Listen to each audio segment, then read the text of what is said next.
KSCU Santa Clara presents Robots Attack.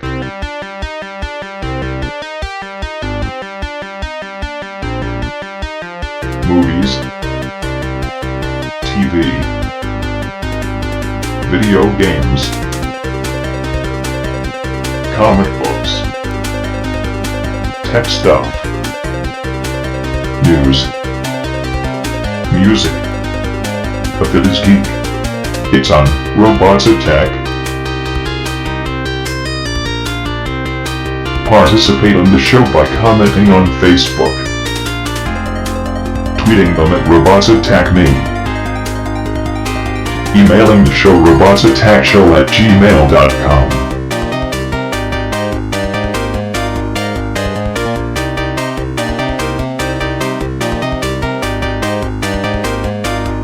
Now, Robots Attack. That's right. Welcome to Robots Attack here on KSU Santa Clara 103.3 FM, the Underground Sound. I am Joe, and with me is Caleb and Jason. That's right. We are here on this lovely Thursday evening, an hour earlier than usual. In case you hadn't noticed. Why is that, Caleb? Because it's summer hours, and they close the building down sooner, so we have to get in and get out sooner. Yeah. But hey, that means you get us earlier? Yeah, you now have us for part of your commute on the way home? Question mark? There you go. And boy, was there a commute. Yes, I got caught up in part of it. It was exciting. Yeah. No, by exciting I mean... Yeah, mine was like right at the exit for Bascom or whatever the heck it is. That's when it started, so like I avoided it right there. But there's still... I gotta get used. Down. There's a little bit more traffic than normal leaving, so I'll have to factor that into next week's. Yeah, show. there was an accident right around between the airport and 101, so that slowed things down for quite a while. So yeah, maybe since we do start a little bit earlier, we'll throw in some traffic reports. Hey, maybe. Who knows? You'll get one by we'll be late. Yeah. Oh, they're not started at 6 yet. There must have been traffic. Yep. But don't worry. We will be here for you. And yes. Maybe you're like, well, that's great, but who the hell are you? Well, who are we? Well, we are a geek-centric talk show here on 103.3 FM, the Underground Sound, KSU Santa Clara. That is right. And we love it when you participate on this geek-centric talk show because we talk about tech stuff. We talk about movies, video games, comic books, anything that you would consider geek. We probably hit at some point on this show or consecutive shows or previous shows. And we like it when you participate. Now, obviously, if you're driving and you're listening, the participation is listen. And later on, you can participate. Yes, when you're in a safe location where you can bring out your smart device, or when you get home, it can get on the internet. You can find us on Facebook. We are facebook.com/robotsattackshow, all one thing, or you can do a search in that top bar for Robots Attack, 2 words. Or you can find us on Twitter. Our handle is RobotsAttackMe, all one word. There's our email address, robotsattackshow@gmail.com. And finally, the one place to rule it all, the one place to find links to all the things I've described, plus archive episodes of our show, is robotsattack.me. That's right. So if you aren't driving or using any heavy equipment that requires the use of your brain, and your eyes and things of manual dexterity, exactly, then hit up some of those and participate on the show because we love to hear from you. Indeed, it makes it an interactive, fun kind of show because we have fun interacting with each other naturally, but we want to make you a part of it as well. What we like to do, if you're new to the show, is we like to start off the show with new releases. Woo! And I'm going to hit the movies in the theater this week, at least some. There's a lot coming out. I'm just grabbing a handful because I don't want to talk about all of them. Yes, that would be... because we have a show to do. Yes. So here's one. Snowpiercer. Now... Pierce. Yeah. At first I thought when I saw this one, it's like, oh, hey, there's Captain America in a movie. I think he's got an axe or something. I'm like, it's probably okay. But I'm hearing lots and lots of really good things about this movie. So it's in a future where a failed global warming experiment kills off most life on the planet. Global warming's not true. A class system evolves aboard the Snowpiercer, a train that travels around the globe via a perpetual motion engine. And I was just joking. It is totally real. At least I think so. That's why it's science fiction. There you go. The fiction part, right? In a world. If that holds no interest to you, you don't like snow, piercing snow, or future where failed things happen, maybe you like They Came Together. Joel, played by Paul Rudd, a candy company executive, threatens to close down Molly's, Molly, played by Amy Poehler, mom and pop candy store. But the unlikely pair begin to fall in love. Oh, boy. Wow. Then we have Begin Again. Greta, Keira Knightley, and her longtime boyfriend, Dave, Adam Levine, are college sweethearts and songwriting partners who decamp for New York when they land a deal with a major label. But the trappings of his newfound fame soon tempt Dave to stray. Man, you're going out with Keira Knightley, you want to stray? You're an idiot, Adam Levine. It's in the script. Yeah. And a reeling lovelorn Greta is left on her own.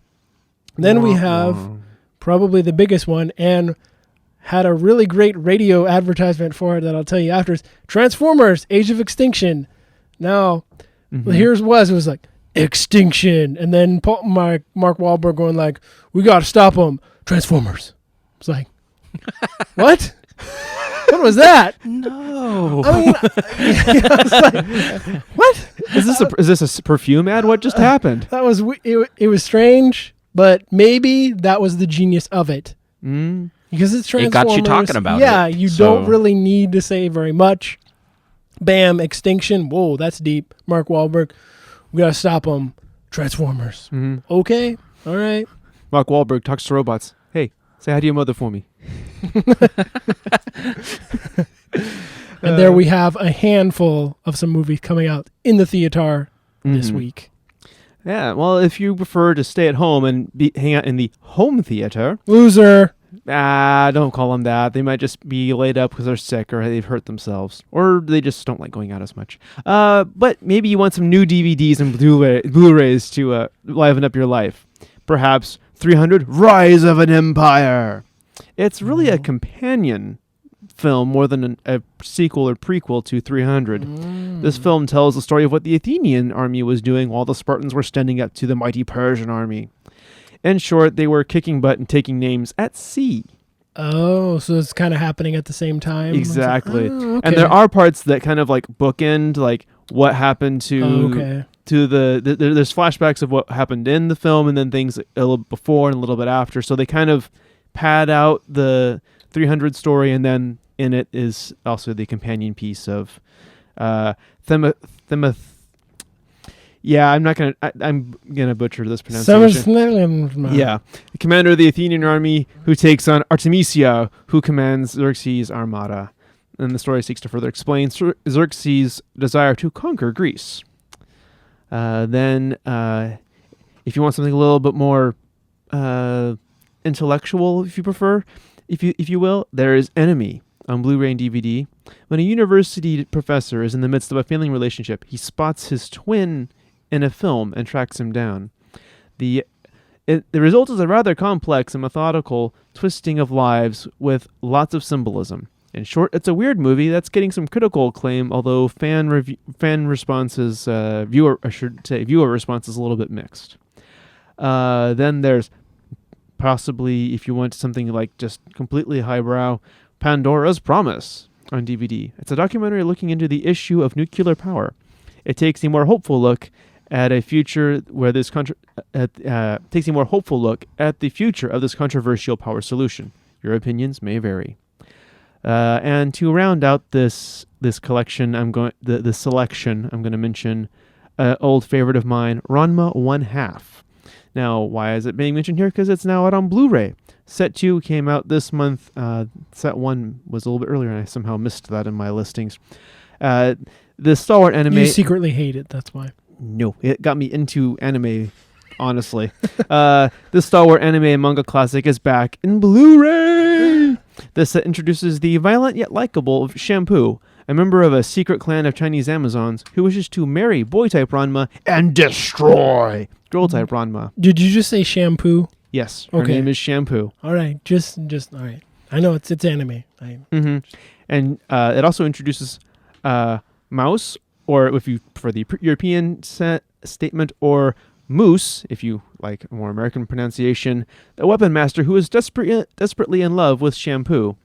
To this already raucous group of characters. Oh, and lest I forget, Genma and Satomi's old master, Haposai, also returns. Naturally, hijinks ensue. Yeah, that was one of the first ones that got me to anime besides Robotech. Although I didn't realize that Robotech was anime, I just thought it was a cool show. But when I saw Ranma 1/2, it actually realized, oh, that's anime. And that got me into this idea of that it's a wondrous and weird world over there, and it was a lot of fun. So there you go. A small selection of cool things coming out on DVD and Blu-ray. Nice. All right, to the land of video games. We have Valiant Hearts: The Great War. It's dropping on the 360, the Xbox One, the PS3, the PS4, and the PC. It's the story of crossed destinies at a broken love and a world torn apart. All of them will try to survive the horror of the trenches following their faithful canine companion. In Valiant Hearts: The Great War, the lives of all these characters are inextricably drawn together over the course of the game. Friendship, love, sacrifice, and tragedy befell each one as they help each other to retain their humanity against the horrors of war. It looks very pretty.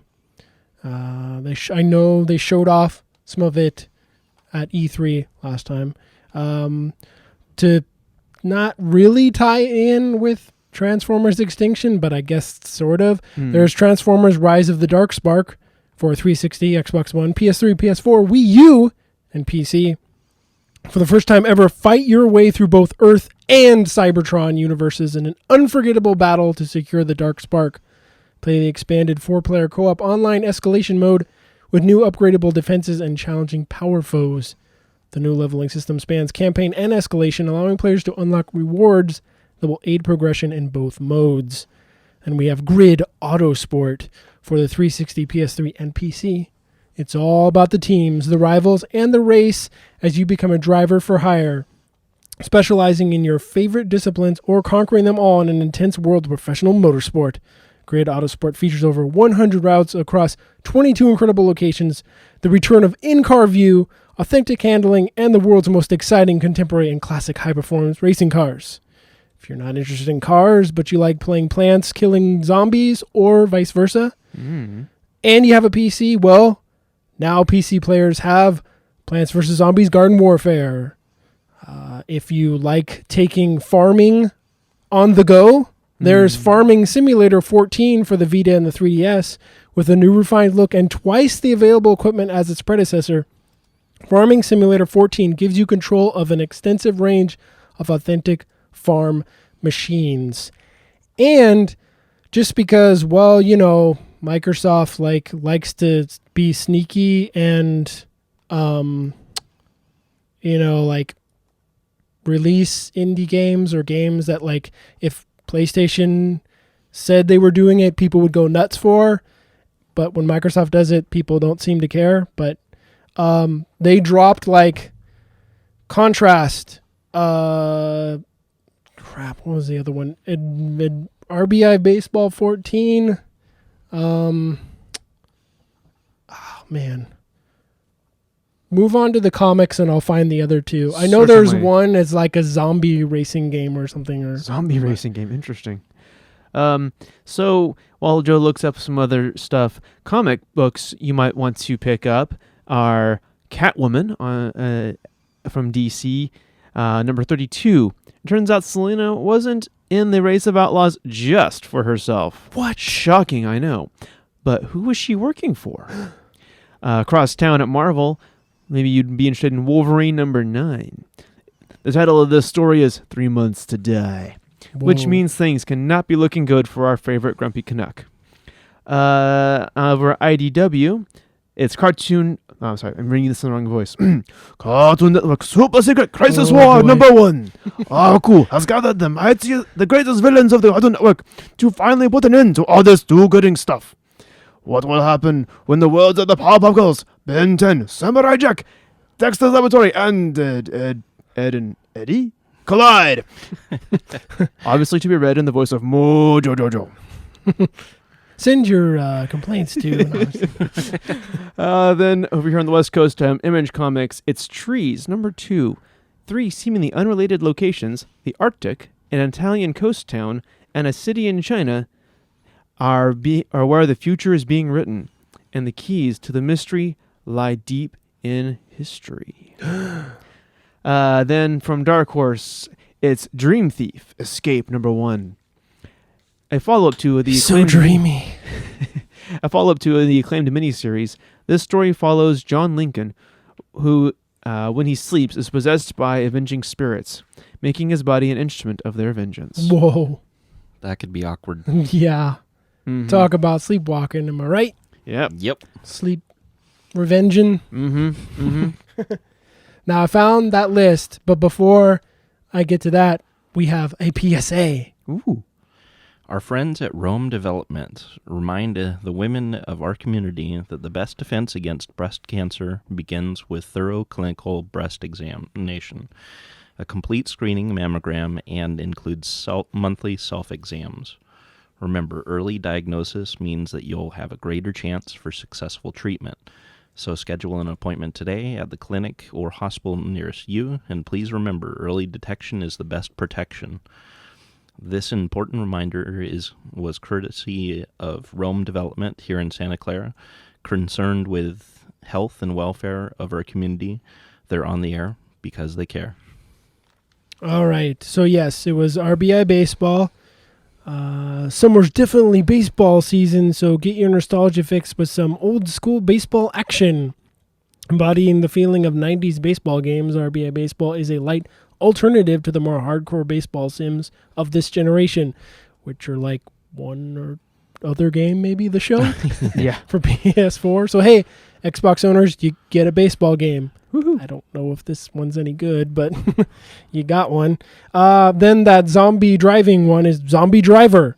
It's just you, your car, and a city full of zombies in Zombie Driver. It's pretty good. Complete the vehicular combat, rescue survivors, and let off some steam on the hundreds of shambling pedestrians just asking to get run over or shot or blown up.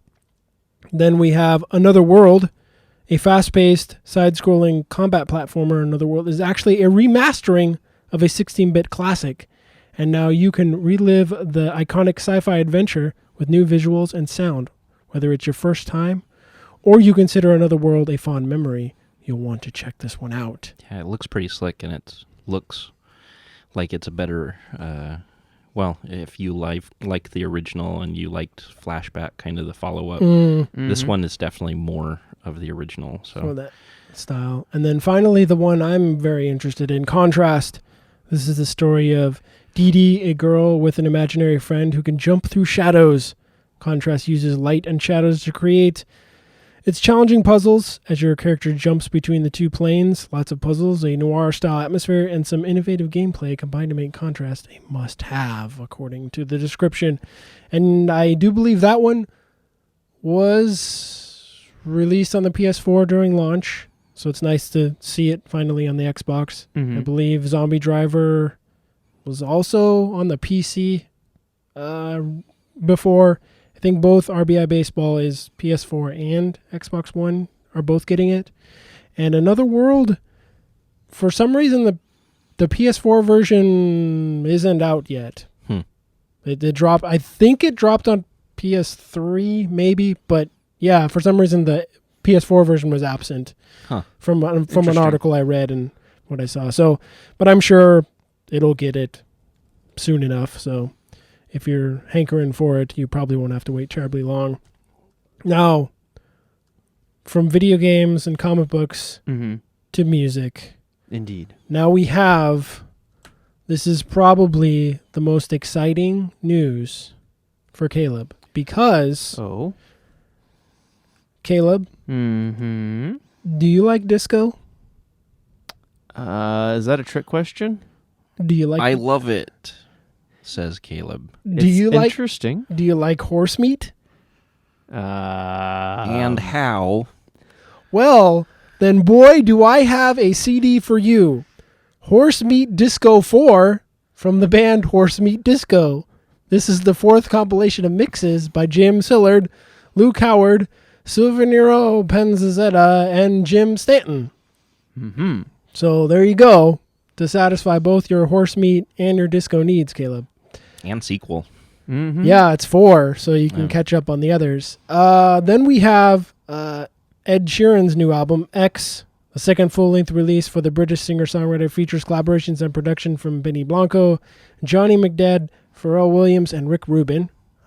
We also have Gus Gus album Mexico, the 9th full-length release, and its 3rd for compact for the Icelandic electronic quartet, includes influences from a synth-pop, trance, and UK garage music.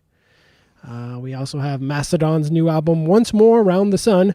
The 6th full-length release for the Grammy-nominated hard rock quartet was produced by Nick Raskulinecz.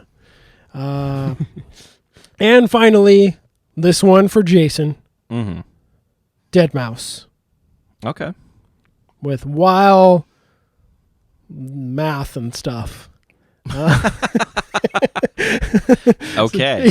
Yeah. Look Look at that. Look it up that way specifically. The latest release from Joel Thomas Zimmerman as the mouse head wearing Dead Mouse is a 25-track double LP featuring a How to Destroy Angels and Nine Inch Nails remix. So there you have it.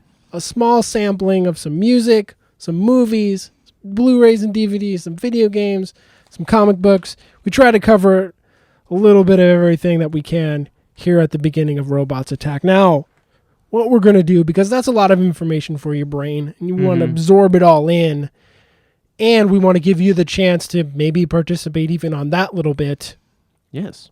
we're going to play some music, let you get down, let you get settled, before we come back with the news. Let's tease the folks some news, gentlemen. A little more details about Nathan Fillion's thing in the Guardians of the Galaxy. Okay. Anime is coming to Netflix, except original this time. Oh, interesting. interesting. Yes. All right. So, Caleb, Mm-hmm. how can they once again participate on the show while we go to this music break, which will be the band Downtown with the track Missing You from the album Downtown. Just look up Downtown, but don't put any O's in the search. No 'Cause- O's? Oh. Yeah, they don't. They don't it's- like O's. They don't it's like like it. Flickr without the E. There you go. Okay. Um, It's very mod. very Web 2.0. It's true. There, yeah. Very 1990, 2001, I should say. So the if you wish to interact with us while we play the music that Joe mentioned, you can find us on Facebook. You can do a search for Robots Attack, 2 words, or go to facebook.com/Robots Attack Show. Or you can find us on Twitter. We are Robots Attack Me, all one word. And then finally, it's robotsattackshow@gmail.com for our email address. And then robotsattack.me for links to everything I mentioned before and archive episodes of the show. Please interact with us. Nice. All right, let's get to that music, and then we'll be back with more Robots Attack here on KSCU Santa Clara 103.3 FM, the Underground Sound. You're listening to Robots Attack. Follow them on Twitter at Robots Attack Me. Email them at robotsattackshow@gmail.com. Like them on Facebook. And check out the website at robotsattack.me. San Jose Animal Advocates. Are you an animal lover who wants to help homeless animals find their forever homes but have limited time to volunteer? Join San Jose Animal Advocates, a local nonprofit that is building a community network to help find loving foster and forever homes for your pets in our local shelters. With your help, we can save countless animals. All it takes is a few clicks and you can share their stories with your network of friends. It's easy. Join them at sjanimaladvocates.org or look for them on Facebook. All right, we are now entering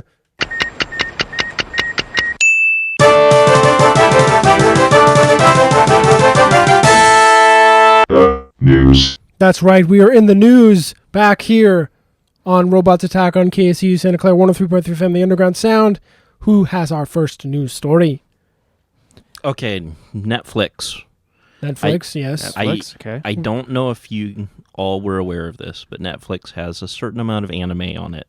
I had noticed a Okay. certain amount of anime on And- this. Smidge, and yes. and I think people are excited about the animes in general, which led Netflix to actually develop its own anime. Interesting. Now, here's the sort of weird thing, though. They make this thing, and it's going to be released July 4th, but it was released first in Japan, minus Netflix. Okay. So Netflix made an anime, apparently, and it was released on television in Japan first, and now it's coming to the States on Netflix. Maybe they were just a partner producer, and so it was, and part of the deal was that it would be released in Japan through broadcast first. Either way, it's interesting. Yeah, and it sounds like the entire series has not aired in Japan yet, so it was basically just a week or so in advance. So now the entire series is landing on Netflix. So maybe that's kind of the big scoop. Mm-hmm. But still, Netflix officially is in the anime business, and you can check it out on July 4th. Oh, Cool. wow. Wow, that's very soon. Yeah, That's a Friday. Next Friday, I think. pretty soon. Oh, That's man. yeah. Wow.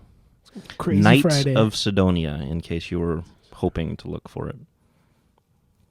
It's a giant robot space stellar anime with shooting and love.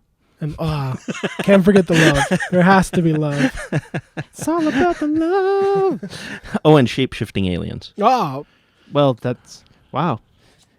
It's how many tropes can they push into one anime? Oh, and did I mention the pilots are genetically altered? children. Super children? All right, man. No, I don't know if they're actually children. That is not listed here. But genetically altered Teens? mech pilots. Most likely teens. I think we have a trope bingo on this anime. Ding ding, check off list. Check. All We right. don't have this. Find a way to put it in. But yeah, if you're looking for more mecha, they're bringing it to you. Very cool. Well, not relating to mecha at all, but still relating to science fiction and visual entertainment. It was floated around that Nathan Fillion would be making an appearance or guesting in some form or another in Guardians of the Galaxy, and there was rampant rumor that it would be as Nova, but that rumor was quickly squashed by the director. It turns out now he may be making an appearance as a different character. As himself. No. As Castle from Castle? No. See, Best crossover ever. hear me out. Okay. ABC is Disney. That is true. Disney has Marvel. You think I'm crazy. That's Maybe true. I'm not. It's true. You're not quite crazy, but there's a Castle comic book too, right? there I think is. so, yeah. Oh man. But unfortunately, that is not what the director has told us. He is going to be the voice of Cosmo, the psychic Russian cosmonaut dog, who makes a frequent appearance within the Guardians of the Galaxy comics. Nice. So yes, when they've launched those poor puppies into space, some of them survived and are now psychic. Well, it makes sense. Mm. Was it all the training beforehand, or was it the special space mission that caused it? Do we know? That is the one. Since I have not read some of these issues, or any of those, I am not positive exactly what makes the dog what made the dog go psychic. But We need to do another one of your special episodes, except supporting cast. that would be maybe I will need to look up the history of the telepathic dog Cosmo. But yeah, there's no one's entirely certain how much of a role he will play, but that is where he will end up in the thing, which is sort of also a kind of that tongue-in-cheek nod to the somewhat ridiculous grounding that the Guardians of the Galaxy sort of comes from. So True. So from Guardians of the Galaxy to Ant-Man. I mean, robots attack. Bring it. If you know, we like to hit up the Ant-Man, which I think I've said one-stop every shop yeah. I for think I've said Ant-Man pop. every time. None of us really here are all that interested in Ant-Man. It's not like one of us are he is my favorite superhero character. It's just no He one was until all of these stories. yeah. Well, maybe this will change your mind. rumor claims to unmask Ant-Man movie villains. Ooh. There's been an update to the story, so I will read you the update because it would be kind of pointless to read the original story where it'll talk about rumors and then the update sort of like confirms things. So I'll just Okay. read the update. Like there was some stuff, could it be Crossfire? I don't know who that is. But in the film, again, like I said, I don't really know Ant-Man. But apparently the update on June 20th, which I know it's June 26th, but who cares? A new report claims that one of the villains in the Ant-Man movie is Yellow Jacket. Ah. But it won't be Harry Pym's Yellow Jacket. I was completely confused by that because I didn't know anything, but the villain in Ant-Man is Yellow Jacket. You'll note that this is way outside of comic canon. As Ant-Man, Hank Pym himself was Yellow Jacket for a while. See, Yeah. I was like, oh, okay. Now I knew something that I didn't know anything about. He had a bunch of different super identities, with Yellow Jacket being one of the edgier ones, reports Badass Digest. I mean, if it's Badass Digest, they gotta know. This doesn't mean Hank Pym is the villain, as many have speculated in the past, as he won't be in the suit. Pym is much more of a mentor to Scott Lang in this film. So, there you go. Yellow Jacket. So for all you Yellow Jacket fans out there, this is exciting for That's you. a lot of buzz Oh, for Yellow Nice. Jacket. please don't change the station. So yeah, buzz that's more welcome to me. Ooh, Um, Buzz Aldrin. Straight from no, not Buzz Aldrin, but from a place called BuzzFeed. Oh, okay. That apparently this has been confirmed through multiple sources. Pacific Rim 2 is officially happening. Woo! It has a release date, April 7th, 2017. So we'll have to wait a little while. Yeah, it didn't do super well as far as the box offices here in the States. It did very well overseas. Makes sense. So it is officially happening now. It's going to be pinned by Mr. Zach Penn, a la X-Men The Last Stand, unfortunately, and Travis Beacham of the original Pacific Rim's fame. Unfortunately, the previous movie made just barely over $100 million when it cost nearly twice that to make. But now that it's raking in like DVD, Blu-ray sales, and all of that stuff. Yeah, it's one of those like people weren't sure about seeing it in theaters, but when you buy the disc, it like saves the movie in some ways. Yeah, and I'm still looking forward to a director's cut of that also. I think that would be pretty good. But it's been confirmed it's going to have more or less the original cast, minus the people who died, obviously. And I won't spoil it who died. That's a little sad. It is. It is. Death is sad. I'm going to miss that character. You never know. Maybe they'll bring him or her back. Right. True.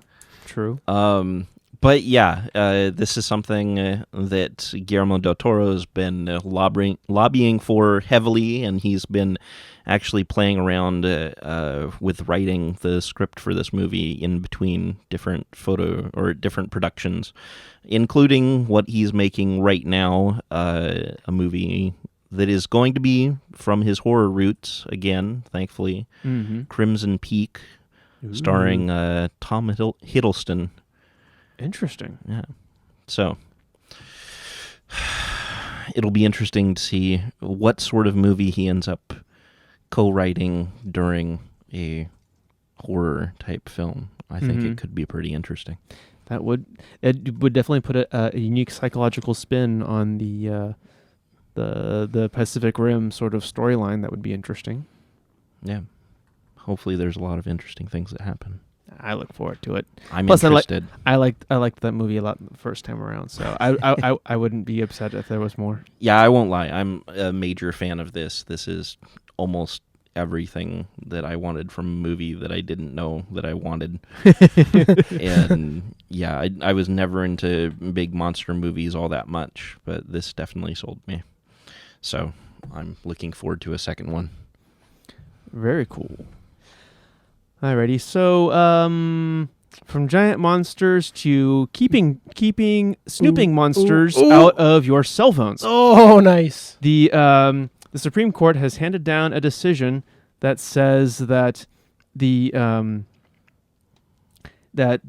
law enforcement will need a warrant if they want to get into your cell phone if you've been arrested or have been detained. So, for a while there was people that were there was some questionable tactics being used against whether like someone's picked up for a minor offense and then they open up their phone like because they want to get them on something bigger, or someone is has perhaps is in the gray hat cryptographic community, which means that they are breaking websites, but they're also doing it in the name of good. So sometimes it's a little bit The look on Jason's face is it's a little bit odd on the terms of the side of the law, but it's also part of the security community. So like there's some people that are unhappy about the way some of them do that, and which occasionally can make their entrance into the country or exiting the country a little bit odd or difficult. So I'm so confused right now. So yeah, basically you're if someone wants to open your phone to see who you've contacted, to see like, you know, if you have any odd affiliations or incriminating evidence on your device, they will now need a warrant to actually go in to or try to open it. So there you go. so even if they've arrested you, they still have to get a warrant to. Yeah, because it's Is what because it's saying? yeah. Okay. Yeah, so they can't just like put your phone on one of those decrypting they like special devices that will like almost no matter what, if you plug the phone in, it will just dump the data onto this device so they can grab it, so they can then go through it at their leisure. Now they can't just grab your data. So some people were very, very concerned about this. I think it's kind of cool that they actually are like saying, you know, this is like everything on your phone is sort of personal property. You can't just take that away from somebody. Which is kind of interesting in the digital age, but yeah. Yeah.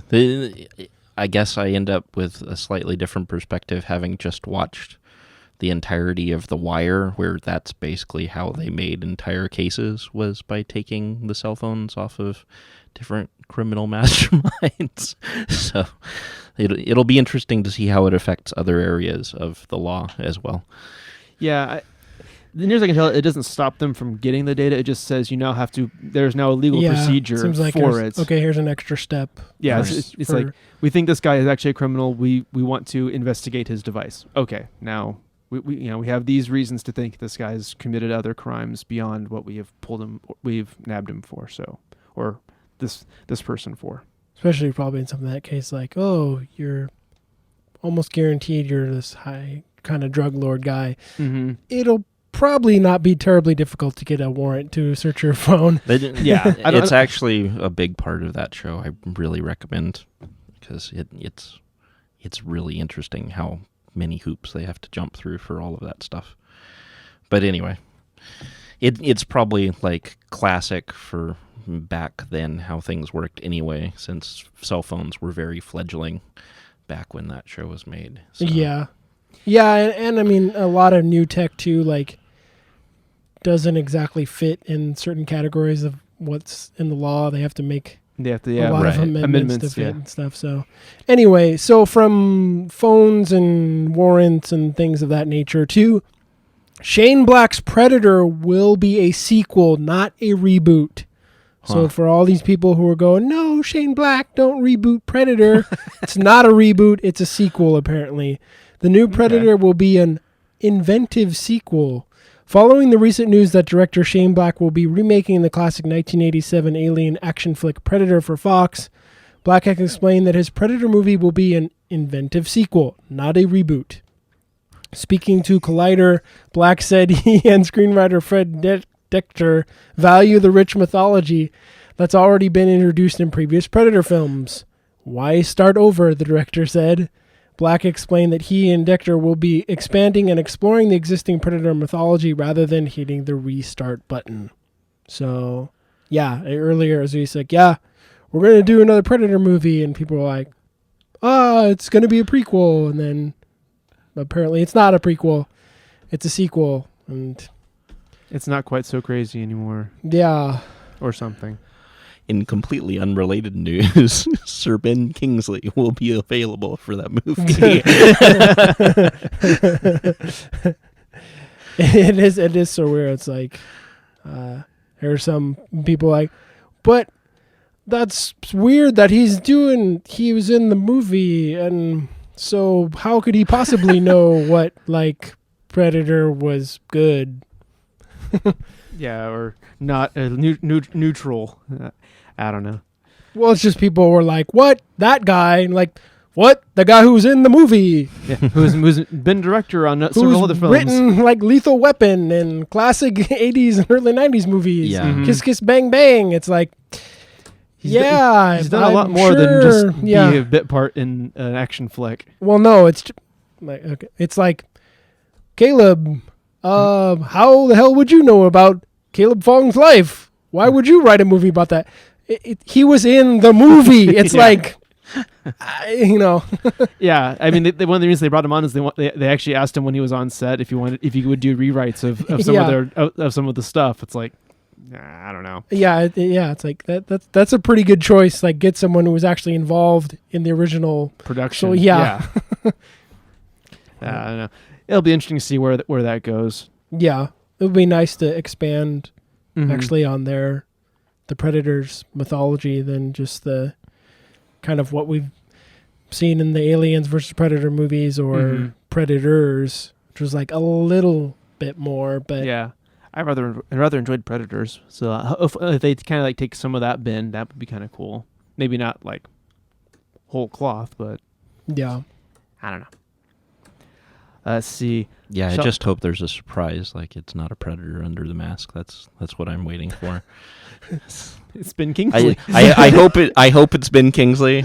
I have a feeling it's going to be somebody else, but It's Yeah. going to be Jean-Claude Van Damme nice. Okay, that would be perfect. because he was the original Predator. There you go. So that'll Mhm. be the whole gag. They're going to get Jean-Claude Van Damme to be the Predator.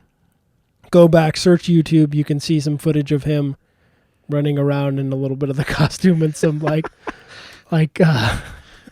fake little things. It's pretty hilarious. I'll have to look that up. That sounds pretty awesome. And just so you know, if you're tuning through the dial and you're like, what's going on? Well, you're on KSCU Santa Clara, 103.3 FM, the underground sound, on Robots Attack, in the news. And I think Jason has our next news story. I do.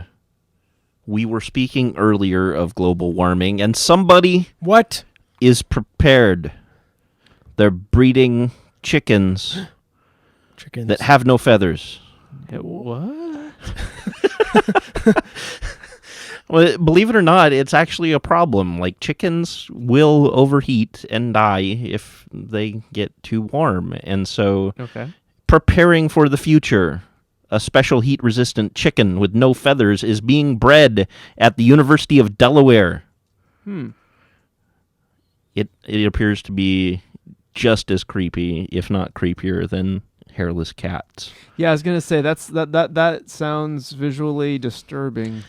Yeah,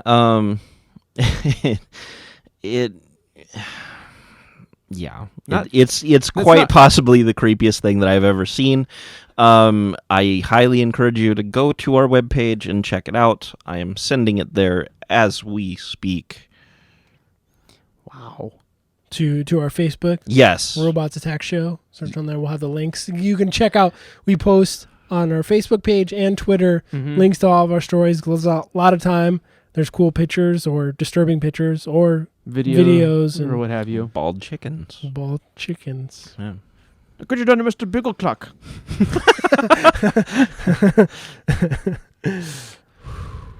Or something like that. Alrighty, so shall I round it out with a robot story? Or do you have one that you would like to pass along? Robot us. Yeah, give us a robot. All right, well- I'll just go after you. Okay, that works. So the there is the oncoming robot and take over the world is, many people think that it's imminent, and others think that it's going to be more like Star Wars, where it's a companionship, where the coexistence is not a better idea than outright destruction. And there are those people are crazy. There's a few that are pushing forward, helping to bridge the human cyborg relations, even in the current age. And one of those is Dr. Angelica Lim, and she's done a group of talks, and her whole mission is to try and help people understand robotics and what robots mean to the world around us, and also helping us to, once we understand it, to then be able to build the trust that it takes to work and live with a robot. Because one thing that she mentioned is that one of the reasons why we don't have more robots in the home is because there isn't the level, there's not an intrinsic human trust of these devices yet. We're robophobic. Yes, to steal a line Here in the United States. From RoboCop, yes. Why is America so robophobic? But it's she also is writing paper. What I'm looking for? Academic papers about this as well for the IEEE Spectrum Automaton Robotics online magazine, and also she works with a couple of robotics groups to help them make their robots more respond to humans in a way that will help them trust, so that we can start, introducing the robot into places where it normally has been sort of people a little bit edgy about how they feel about it. I think my subscription to that magazine lapsed. Didn't get that copy. But just missed it. That's cool. Yeah, I mean, a lot of people out there are scared. Yeah. Mm-hmm. Once she conquers the fear of robots, she's going to work on bald chickens. She's going to reveal that she is a robot herself, and it was all an entire plan to get people to accept her. And yeah, which is touching and heartfelt. Cue and the soon, touching and heartfelt music. Soon to be a major motion picture on Lifetime. An anime series. Right. Oh, wait. There's already several of those. On Lifetime. And Keanu Reeves is going to play the Doctor. That's cool. Whoa. So, from robots becoming more accepting in our lives to virtual reality. What? Specifically, Oculus VR is acquiring the Xbox 360 controller design team. Oh. They announced they will acquire the Carbon Design Group, the team behind the 360's controller and Kinect peripheral. The Carbon Design Group has worked on a number of notable products for Microsoft, including the ArcTouch mouse and the 360 racing wheel, as well as the 360's controller's eventual transforming D-pad. In the acquisition announcement, Oculus pointed out that it has been working with Carbon for almost a year on a number of unreleased projects. Traitors! Maybe robots. Maybe robots that are going to be in our homes. And yes. Quote, "This is an entirely open product category," says Peter Bristol, creative director at Carbon Design. With consumer VR at its inception, the physical architectures are still unknown. We're on the cutting edge of defining how virtual reality looks, feels, and functions. The acquisition of Carbon Design follows a number of high-profile hires for Facebook-owned Oculus VR, which includes a former VR engineer from Valve, a senior art director who worked on Halo 4, and Naughty Dog co-founder Jason Rubin.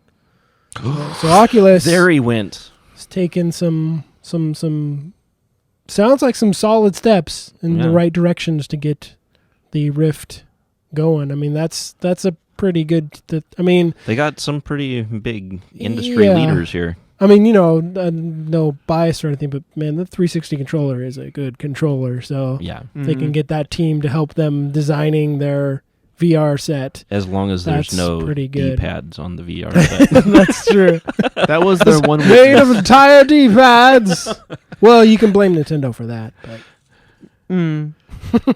in theory, the whole we own this particular D-pad style. You can't do it that way or something. I don't know. Oh, The rumors, the speculations, the patents, patents, behind the robots in the Nintendo corporations. It's a Lifetime movie waiting to just be happen for Netflix. So wait, I mean, that's interesting, but did Sony pay for that? Is that I don't know. Okay. I have no information. I just hear things and I Okay. say them on the radio. Well, I appreciate the things that I heard you hear yeah. If you know out there for certain, let us know. Caleb, how can they do that? You can let us know on Facebook or do a search for Robots Attack or facebook.com/Robots Attack Show. Take you right there. Or you can hit us up on Twitter. We are Robots Attack Me, all one word. And robotsattackshow@gmail.com is the place for emails. That's right. And now we have a PSA. Yes. Sponsored by the City of Santa Clara's Cultural Commission, Breaking Out of the Box art exhibition opened April 17th, 2014. The exhibition, juried by members of the Cultural Commission and staff from the Triton Museum of Art, fills the corridors of City Hall with a wide variety of beautiful and thought-provoking sculptures. Admission is free, and the Triton Museum of Art is conveniently located across the street. Stop by and enjoy the lovely works of art by some of the finest artists in Northern California. For more information and operating hours, call 408-615-2210. All righty. That's going to do it for news. We are going to take another music break and then come back with Geek Talk, where we kick back for a bit and just talk about some stuff. Free balling, as you will. Yes. Free balling that Geek Talk. I'm not sure that means what you think it means. Well, I'm using that word. I do not think that's what you think it means. I'm taking it over. Right. Here on Robots Attack. All right, let's get to that music. I'm going to play the band Herzog, the track Full Stick from the album Boys. Free balling. All right, we'll be back right after this. And maybe another song and stuff. But you just stick around. There's more Robots Attack. You know you love it. It'll be good. And it's good, and we like you for doing it. You're listening to Robots Attack. Follow them on Twitter at Robots Attack Me. Email them at robotsattackshow@gmail.com. Like them on Facebook. And check out the website at robotsattack.me. Alrighty, welcome back to Robots Attack here on KCU Santa Clara 103.3 FM, the Underground Sound. We are in Geek Talk, and I'm Joe, and I'm going to start us off. Woo. I saw Edge of Tomorrow. If you're unfamiliar with that movie, it stars Tom Cruise and Emily Blunt. A lot of people don't like Tom Cruise. They don't particularly care for him. So I think that probably had a negative impact on the ticket sales for this movie, which is a shame because I thought it was extremely fun. Mm-hmm. He's actually perfect for this movie. His character is like, if you don't like Tom Cruise, it's the perfect character. If you do like Tom Cruise, it's a good character. Emily Blunt is excellent, and it was just a lot of fun. Like, I was surprised, and I think it's a must-see. I highly recommend it. It's not going to change the landscape of sci-fi films, but it was way better than I thought it would be, and actually had like some solid characters. The two of them worked well together, and yeah, cool. I've been hearing good things about it also, despite its somewhat slumping ticket sales. I've heard that the movie itself is actually rather good. Yeah, so. Yeah. It doesn't would kind of is thrown off, especially with a sci-fi movie. Is like, this isn't really a spoiler, but they're fighting aliens. They don't really talk a whole lot about the aliens. Like, usually in a sci-fi movie, you get to the alien stuff like pretty fast, or they show them off, or like they're a big presence.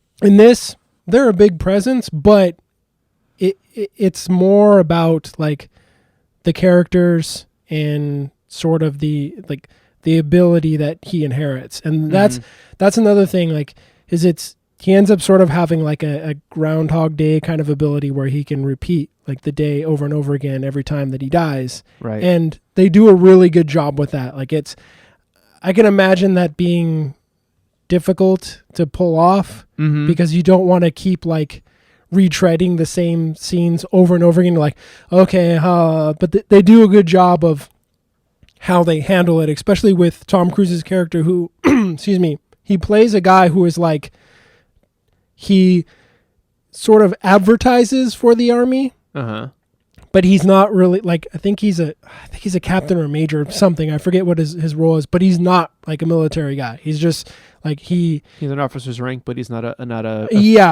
soldier. He's just all about like, he's like sort of the poster child, like, get people to recruit and help spread the good news and all that sort of stuff. And then he finally kind of gets sort of put in, and he like figures out a way to try and get out of it. And he's just totally like, he's not where he's typical like Tom Cruise action hero character, like Mission Impossible or anything else that he's usually in. He's like not that character. He eventually sort of becomes that character again. That's not really a spoiler because you see that in the trailer, but they do a really good job with that. Especially Emily Blunt is like a badass, one of the better like female characters in movies lately. Like, if you look at all the things that people have sort of complained or check off with female characters, she does. They do a good job with her. She's not just a throwaway like character. That's cool. It's good. But yeah, I had a lot of fun with it, and so you'll probably have to wait till Blu-ray or DVD. I don't really know if it's in the theater anymore. But you might be able to catch it at some of the smaller theaters that pick up the second runs of films. Yeah, and even then, it's like it doesn't, like you could still see it in one of those theaters, and as long as the seat doesn't have like a spring hitting you in the back or something, it should be fine. Cool. Very cool. See, I'll start with saying we went to go see How to Train Your Dragon 2. Excellent movie. Oh, okay. I really liked the characterizations in it, and one of the things that I really liked is there wasn't a lot of exposition dumping. Oh, okay. They actually did a really good job of expressing time has passed, relationships have changed with the way the characters actually were interacting. Oh, okay. Okay. Which I really appreciated, because like there's nothing worse than movies or shows that begin with a whole bunch of exposition dump. Yeah. Like the first 5 minutes, here's everything you need to know about our movie. Now you've been fed, now let's make the movie. Yeah. Yeah, especially in sci-fi or fantasy, it's like they're almost not forced, but they tend to have to do a lot of that because it's not a world you're familiar with, quote unquote, So a lot of news happening in the background and stuff like that. Yeah, this one I think handled the expositioning really well, and also again the strength of the film really comes from the characters and the actors playing the characters. Like they all did a really good job of emoting and creating really likable, believable personalities. That's cool. And it was still funny and heartfelt. Like all the things that I liked about the first movie showed up here. Okay. Maybe just a little bit bigger, a little bit different. No spoilers, but I really highly recommend seeing it. It was a lot of fun. Do you like it as much as the first one? Yes. A little better, or a little less, or I like it as much, if not a little bit more. Oh, okay. So Cool. it's definitely one of those sequels that does what it should, where it's like, here's the story, this is the continuation of the story, but we're doing something different with it while still like it's what you know, but it's not the same.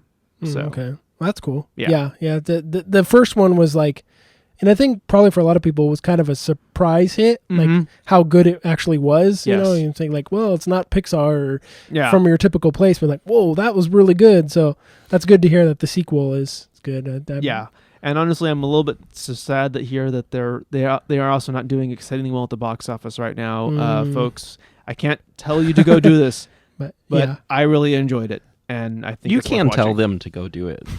No, You're Yes, allowed yes. to. yeah, Technically, technically we KSU can't. says we can't. So Yeah. and it's not KSU, it's the FCC that says we can't. So Yeah. but that's a different issue. But anyways, I give it my personal think it's pretty rad statement. Nice. So yeah.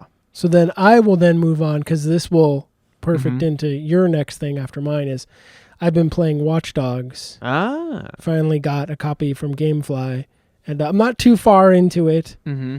It reminds me of, and I think you'll get on with the understanding of this. Like, I liked the original Assassin's Creed, Yes. but you can kind of tell, like, okay, this is, you could maybe say a tech demo, or, you know, it's like, it's laying some groundwork for some good stuff, but you kind of repeat a lot of the same things, and there's just, you kind of hope for some more, and then when the sequel came out, like, okay, this is a lot better. Like, they introduced a lot more, and so and it kind of got better and sort of better. Some argue maybe some of the others not quite as good as the others, but you know, it's Watch Dogs. I kind of look at it sort of the same way. It has a better foundation than I would say Assassin's Creed, just because of the other games that it's kind of built upon. But it kind of gives me that feeling of like, I'm thinking the sequel, which since I think it sold like 4 million copies in the first week or something like that. Yeah, like, it did. There's going to be a Watch Dogs 2.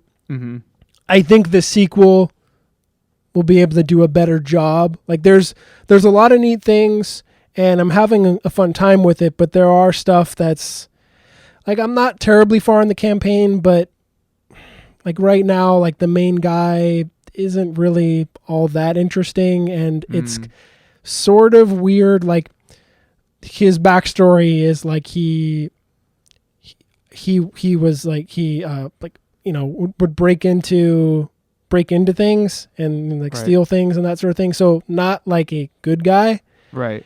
And his niece ends up getting killed, and so like he's kind of out for revenge on that. So it's kind of strange, like from his perspective of like, I was doing these bad stuff that something bad happened. Yeah, like I was doing these bad things, so I'm not really a good guy. And then this bad thing happened to me, and so now like I want to go get my revenge. So it's a little weird. Like I don't know, to like, okay, I mean, it's not a good thing that your niece died, but you're like not exactly a good guy. Like you kind of brought some of this stuff on yourself. It's not, you know, it wasn't just like he was out walking one day with his niece and a car, you know, hit her and stuff like that. And it was, you know, he pet puppies and gave to charity, that sort of stuff. But, so that's a little strange. And, yeah, there's like the hacking is cool. There's some stuff that needs, I think, a little bit of tweaking. It just, again, I think it's sort of like the Assassin's Creed thing. It's got a solid foundation, and it does some neat stuff. But I think the sequel and whatever they sort of do with it, it'll give them a chance to kind of smooth things out. Hopefully, I don't know how this one ends, but like maybe have a different, more interesting protagonist. Like I've been thinking, like and I know Ubisoft isn't listening to this, but man, if they want to talk to me, I have like an awesome idea for a character and like what to do next. So I would love to talk to them and do that, but I know it's not going to happen. But I still say it's worth playing if you can get a chance to get a hold of it, play some. It's like still fun if you like the sort of Assassin's Creed kind of style. It's the closest thing that I can kind of compare it to, because you do different stuff. You don't have the like climbing and parkour abilities of an assassin. So that's a little different. You have to kind of like manipulate things. Like one of the cooler things is just hacking into different cameras and then using those cameras to jump to camera to highlight people. And so in situations you can kind of even like hang outside of a building, jump into a camera, find like a security guard, and like hack his explosive and cause it to go off, or hack his phone and have it like start going off and making noise so it distracts him, so you can like sneak around a corner, or you can like interact with other little environments. So it's kind of like, it's neat. Like I didn't even have to go in the building to take everyone out. Like I just hopped cameras. So that's kind of it's a different way of doing the situation. That's very cool. Yeah. So yeah, right now, cool game, but not like not fully baked yet. Not incredible. Not as like when it was first shown off. Mm-hmm. I don't think it quite lived up to that. What it was hoping to. But I think with the sequel, it should kind of smooth things out, I would think. Yeah. Very cool. I'm hoping it's just building towards a really good Ghost in the Shell video game, but that's just me. That would be sort of rad too. I would definitely check that one out. So that leads into, since I was not available for our second round of ETH coverage, which was the third parties and Xbox. I thought I'd chime in a little bit. I'm not going to say a whole lot about like too much specifics. Mostly I'm going to talk about the things that I'm seeing that I really like. I'll start with The Division, because The Division looks amazing. Like when I see that game played, I'm like, yes, that right there. Give it to me now. Take my money. Yeah. That and that style of gameplay, that idea of highly cooperative yet still competitive aspects of the game world, I think that is like, yes, this is like what I've been wanting games to do for a long time now. My next like pie in the sky dream is to have them all actually talk to each other. So if it doesn't matter what platform you're on, but that's a pipe dream. Yeah. But still, I think that that and game and like Destiny and there's other ones like where it's like where you feel like you're part of a larger world, so it's not unlike the real world, but it's still a more fun version of the world you sort of know, kind of thing, and you can interact with it the way sort of you want to, not necessarily, and like move over to this piece of cover. Now throw your grenade onto this location. Not that there's anything wrong with that. It's just it's nice that now they essentially give you a toolbox and a project and a project space, and then you go out and do your thing. So I really am enjoying that aspect and that change, and so yeah, like those are the things that I'm like really excited for in the next round of gaming is all these. The idea of bringing all your friends together to play the game, is just I'm super stoked for that, and I'm glad that a lot of companies look like they're kind of bringing together lots of team and lots of ways to bring people in that aren't necessarily sitting at a console. Like, here's an app for your smart device. Tablet and click this, join the game, do a few things. Oh, we gotta.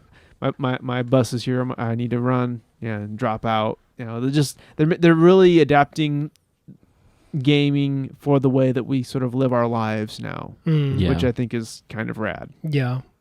One thing I'll quickly mention to wrap up Geek Talk. We're going back sort of Watch Dogs. An element to it is you can turn it on or off. You can leave it on so that you can be hacked or hack other people. And I've had it happen, and I've done it myself. And there's a couple different things you can do. The one that I did is where you can actually like you go into someone's game and you appear as just an NPC, and you have to like you find them, and then you place like a backdoor on their phone.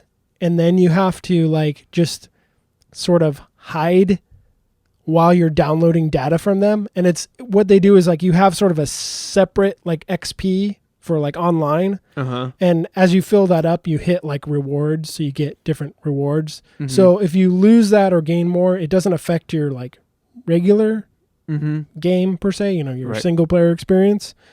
So, and if you're jumping into someone's game, if you kill them, like you lose, like you lose any of the data. So they separate. So like you basically have to like hide and not like kind of intrude on their game, or like the best you can. And they have to try and find That's pretty you. Smart. Like, so I had it happen to me. A guy jumped in and he immediately hit me with the car. And so at first I was like, what the heck? And at first I was like, okay, an NPC hit me with a car. That actually doesn't surprise me because some of them can be really stupid when they're driving. They'll crash into a lot of stuff. Like I'll just hear these random explosions and crashes. I heard it in GTA and this, so I'm like, okay, it doesn't surprise me. But so I got hit and I'm like, what the heck? And then I see him get out and start booking it like down. I'm like, oh, I just got hacked. And then the thing like popped up and it's like, I got, because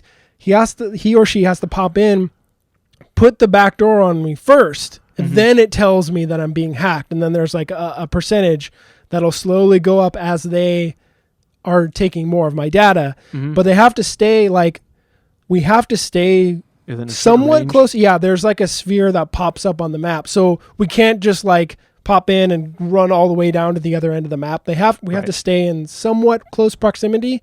So like I'm trying to find this guy, but he doesn't look like Aiden Pierce. He looks like an NPC. So I'm going around. Well, what he's doing is like he's using a bunch of the abilities. He the first thing he does is turns on a blackout, so it knocks out all the power everywhere.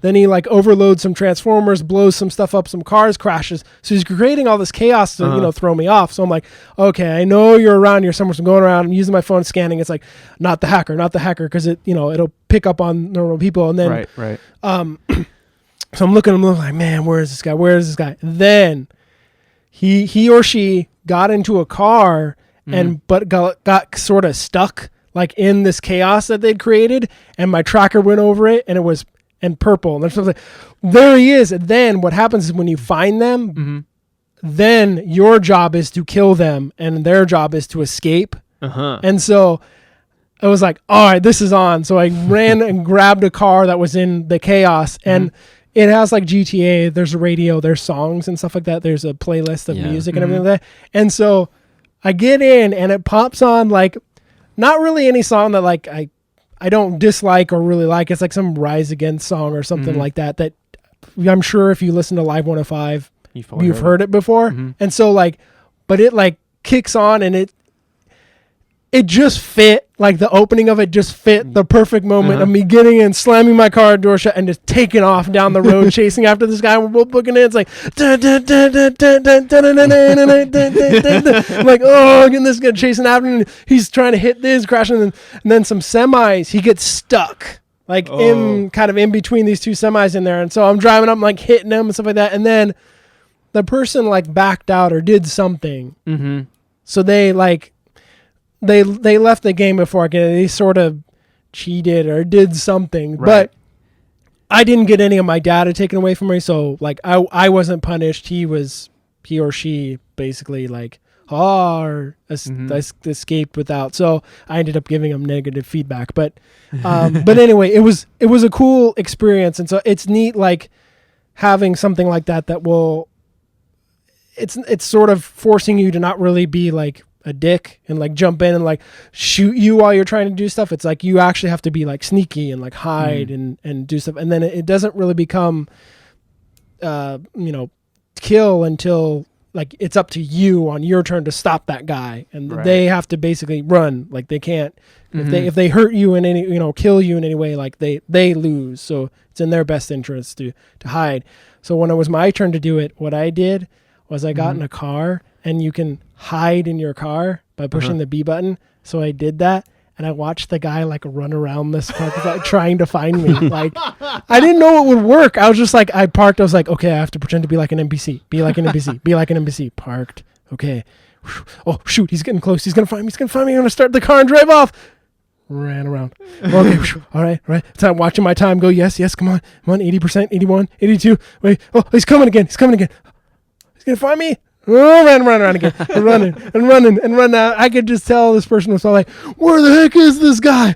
Oh, it says he's somewhere around in here. So and here I am in this black car, like hiding, sort of like kind of off on the curb. I was afraid to like back out and park it like normally. It's like if I move, maybe he'll notice that. And like, oh no. So yeah, there's definitely some cool little moments like that. But that's cool. That's a nice touch.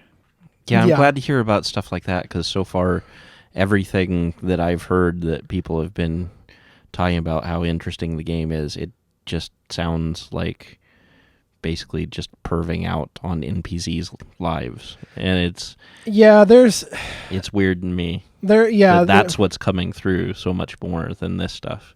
Yeah, that's pretty interesting. That sounds like fun. Yes. Yeah, there's definitely some negative elements to it. It is weird. Like, it's neat that you can, when you sort of scan people, like with your phone, like to get little personal information about them. So like, if you see like, hey, I could hack this person's bank account. Oh, they're like, lost a leg to this or have AIDS or, something like sort of negative. It makes you kind of like, oh, maybe I won't take their money, because like you could see their income and like they don't make very much. Okay. Oh, this guy is associated with racist groups. Yeah, I'm gonna take his money. Like, yeah. But it is sort of weird that a lot of that stuff and a lot of people in the game, it's like a lot of the negative aspects of humanity. So it's kind of, I don't know. It can be sort of like, this is sort of depressing in a sense. It's so much like poking and jabbing, like, haha, this person likes going to these conventions. Like, everything is kind of a negative, like, even when it's really like, that's not really a negative. I don't know. It's hard to explain, but the dystopian aspect of it is very high. There's not a lot of like hopeful, positive energy coming through. Yeah, and it's like it doesn't need to be that way. So I don't know. I hope in the next one they take that system, which is a cool idea, I think, but just make it a little more human, like give it a little more humanity to it, I think, than just this kind of like cliched 2-dimensional or 1-dimensional, like. Yeah, because like that's one of the things about like the Assassin's Creed games is like, while they might be misguided, they at least had a sense of nobility. It sounds like this game abandoned any sense of nobility amongst the characters. Yeah, it's like in GTA has all of that, but like the world that sort of GTA and Rockstar creates, it fits. So it's like the citizens and the people, it's like everything is just so hyper and weird, and so it just fits. But in this, it's like it's trying to be more reality, but still take some of that, and so it's a little weird, like little discerning kind of. But I don't know. It still has fun elements to it. I'm still liking playing it and want to play more of it, but there's aspects of the game that if they would be just a little bit different would be kind of rad. Yeah. But speaking of rad things. Want to listen to KSCU even when you're not near a radio? ? Do I? Stream us whenever you want at www.kscu.org or on the TuneIn Radio app or website, and never be without the underground sound. And Stop It Now is a website which offers advice on how adults can prevent child sexual abuse. The site includes warning signs to look for, a family safety plan, and everyday actions that can help keep kids safe. More information is available at stopitnow.org. All right, I say now we go into... You are now entering the core.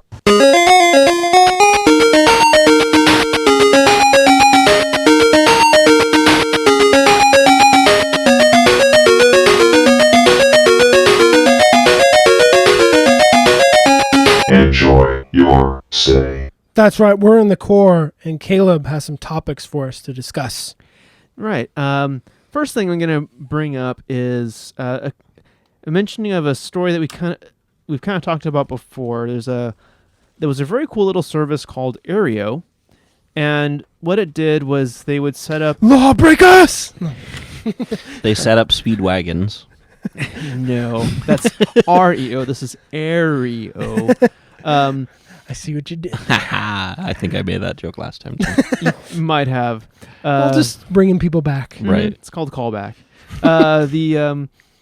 But they have caught the attention of the legal departments of pretty much all the major networks, and up until this point, they have been winning all the cases that that has been brought against them, and so finally, it was pushed up to the Supreme Court to decide whether Aereo is actually fit to run. Is it actually Legal. 100% legal? All that internet money they were making was getting them all those wins, huh? Right? Something like that. Yeah. Bling bling. The Or is it ka-ching ka-ching? Bling bang? Bling ka-ching. Derp, derp. No. The Hey. the unfortunate side is that the Supreme Court decision has been put against Aereo. It is a 6-3 judgment in favor of the existing establishment of networks. The article I linked to has a little more in-depth information about how this all works and why it's kind of sort of digs into it a little bit more. The main thing is that unfortunately this means that Aereo is basically dead in the water. With this decision, there's no way they can continue or no way they can grow. And there's a number of people that are kind of concerned about this because there's some that are afraid that this will actually also create a chilling effect on other forms of innovation, because if the hammer of law was brought against Aereo in this way and with these clauses, then it's hard. It will be more difficult to get investors to create to invest in the next version of television, the next way we distribute media across the planet. And so did they give a reasoning to like why? Because I remember before when we talked about it, we were kind of like we tried to look at both angles. Like, did they give a better example of? Yeah, it's the kicker is what's known as the transmit clause in the copyright law for broadcasters, and Aereo tried to follow that by making it one antenna for one user, and it only worked if the user had an address within the reception signal area of the broadcaster, and any DVR recordings were only ever available to that single user. That's what they tried to do, that's what they were doing, and it was a one-to-one. So it's like, it's not as if they were trying to distribute it. The other side's argument, I think, was the one that we were kind of like, we were trying to either see it from their side or get like what exactly they were saying, like, no, this is why this shouldn't be here. Did they ever give kind of a? They were insofar as there are differences, those differences concern not the nature of the service Aereo provides so much as the technological manner in which it provides the service. They conclude that the differences are not adequate to place Aereo's activities outside the scope of a particular act. Let me look at the name. See if I can find that real quick. But there's a specific aspect of copyright of the transmission copyright that has to do with that also brought in a different court decision that was designed to limit what people could do with broadcasted content. Sorry, I'm trying to read and talk at the same time. It's a little bit challenging. But choose. But basically, the argument that a lot of the, near as I can tell, what it was is that there was they didn't see what Aereo was doing as being different than what cable was doing, and other than it being a different technology. And so, since cable and a lot of this stuff already sort of exist, then it's sort of like Aereo is trying to go an end around these companies. Oh, okay. I'm not describing it very well. I'm sorry. It's okay. I forgive you. Let's see.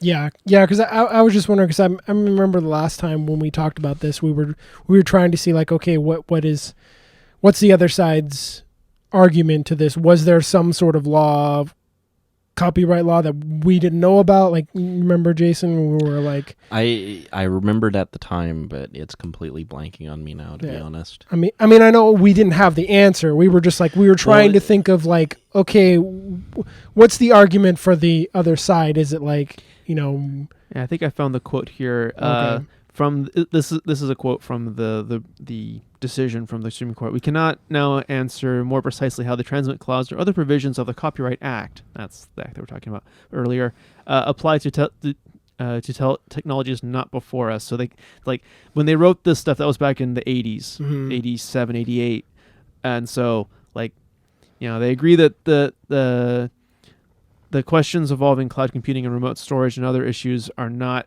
what they're talking about. Like, so these aspects of Aereo are okay, but another novel issue is not before the court. As such, Congress has not plainly marked the cause, and they are waiting for the basically what it comes down to is the main argument was that Aereo's transmission of the received data from the antenna across the internet to the user, because it crossed the internet, was basically, it comes down to that was a public performance, a reperformance of this signal, okay. despite the fact that no other person could get into that person's account unless they were in their house and had a device and were watching it with them. It's okay. Like, So it's something with the signal and because it crossed getting a hold of it, and but the internet in between the user and the antenna is basically where the industry hung its hat, saying this is the problem space, because when it does this, it's open to anybody. It's a public thing, and it's like, and like one of the three judges that voted against it being like this was saying that like this is kind of silly, because when you're broadcasting the signal over the air, it's also a public thing. And they're not doing anything different. They're just making the cord between the antenna and their house longer, effectively. So, but apparently they didn't see the claim fails. He said the claim fails at the outset because Aereo does not perform at all. The court manages to reach the opposite conclusion only by discarding widely accepted rules for service provider liability and adopting in its place an improvised standard, which is, in quotes, looks like cable TV. That's like the standard that they were using, and will sow confusion for years to come. I happen to agree with this particular statement, not just because I would prefer Aereo to exist, but because that actually makes a degree of sense. Because like it sounds like the main thing is the Aereo was they were saying it's like cable, but it's not playing by the same rules that cable is, and so because it doesn't look different enough from cable, it should be like cable, and because it's not, they're not going to let it breaks the Copyright Act and the transmit clause. So I'm personally confused by this decision myself, but yeah. It's one of those like, Aereo, we barely knew you. You were in like 5 locations and it sounded like you were doing quite well for yourself. And people that were actually within cable industry were investing in this because it was sort of rad. Barry Diller was one of the major investors in Aereo. He's part of CNBC, I believe. Barry Diller's just big into media in general. And they had a bunch of fairly high level, highfalutin media people saying, this is a really cool thing. We should support this, or we should help it grow. And others said, no, this is a very bad idea and it's eating away our profits. And when a lot of the stuff was also like, their very first challenge to Aereo was that they couldn't track viewership of Aereo because it went over the internet. They couldn't say, oh, there's no one at this antenna. We can't watch. We can't know what they're doing. There's no Nielsen for this. Well, Nielsen evolved, and now they have a Nielsen aspect. There's an aspect of the Nielsen system that says, "Oh yeah, you watch it over the internet, you're connecting to it via a non-direct antenna or non-cable connection." Okay. So it's like they're trying to use old rules to define a new thing, and the new thing is like, no, we're actually following your rules as best we can, but I don't know. It just doesn't quite work out, and I mean, it's very sad. I guess in a maybe a positive way, like maybe this will shed more. Maybe people will find out about this because of the negative aspect that happened, and maybe it'll come back in just another iteration or some other thing, like, hey, that was actually a really cool idea, like let's try this or this,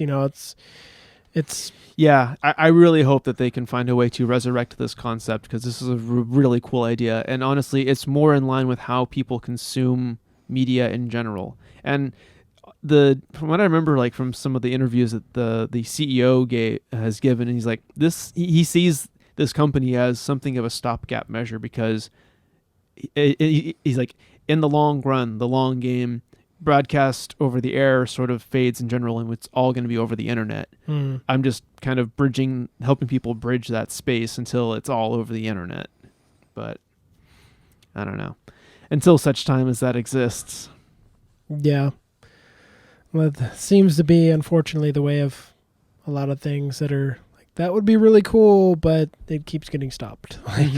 Yeah, it's not unlike Napster and some of the earlier file trading in general on the internet. People like, kind of panic about about piracy, or just like new tech, new ways of getting energy or things like that. Like, oh no, we can't do that. We can't sell music online. That's crazy. You have to go buy this silver thing and put it in a special device, and then it makes the sounds that go to your ears. Yeah. Maybe if Netflix makes a Lifetime original movie anime version of this story, maybe that will help. Right. Get it out there. But It'll star the cheerleader from Heroes. you never There you know. go. Maybe that's what Heroes Reborn actually is. Right. That's really what it's all The about. Aereo Speedwagon story.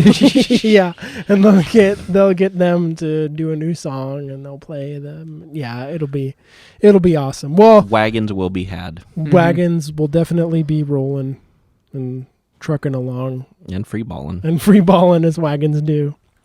All right, I think that's gonna do it for Robots Attack tonight. It was a good show. I think we've educated and entertained the folks out there. Hopefully, if you're still driving or sitting down somewhere or standing or jump roping or Something. Or strolling. there you go, strolling, Yeah. free balling, right? Or Romping. romping. If you're on a speed wagon, If you're romping around on a Speedwagon. we would definitely love to hear about that. And we'd like to hear your thoughts on the untimely demise of Aereo, or potential the demise. What do you see the future of television being? Let's put it that way. Yeah, Right. That's a good question to leave to the folks.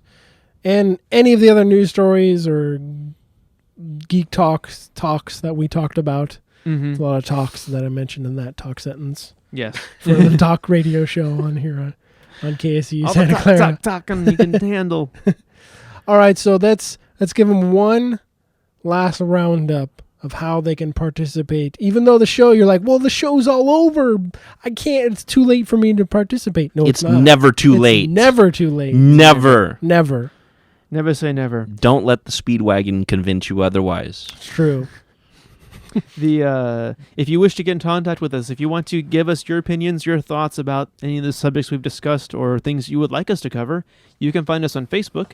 You can do search for Robots Attack, 2 words, or better yet, just go direct to our page, facebook.com/Robots Attack Show. Or you can find us on Twitter. Our handle is Robots Attack Me. It's all one word. And then there's ye old email, robotsattackshow@gmail.com. And then, can't forget, robotsattack.me, the one place to find links to all the other things we have described, links to previous episodes. If you want to catch up on our E3 coverage, it's all there. That's right. 2 shows worth. Boom. 2 shows full of awesome. Back to back. Back-to-back blabbering about video games. It's good stuff. Yeah, it was fun. Mhm. All right, that's going to do it for tonight's show. We'll be back next week from the new summer hours, 6 to 8 o'clock. That's right. Have a wonderful weekend. Do some fun stuff or do something nice for somebody, especially if they least expect it. Mhm. That's even better. Because then they're like, well, I was expecting you to do something nice. I mean, I appreciate it, but I already expected you to do that. So do that for someone who isn't expecting it, and that will really throw them off. Indeed. Yes. All right. Have a good one, everyone. We are out of here on KSU St. Clair 103.3 FM. Dana Grant Sound.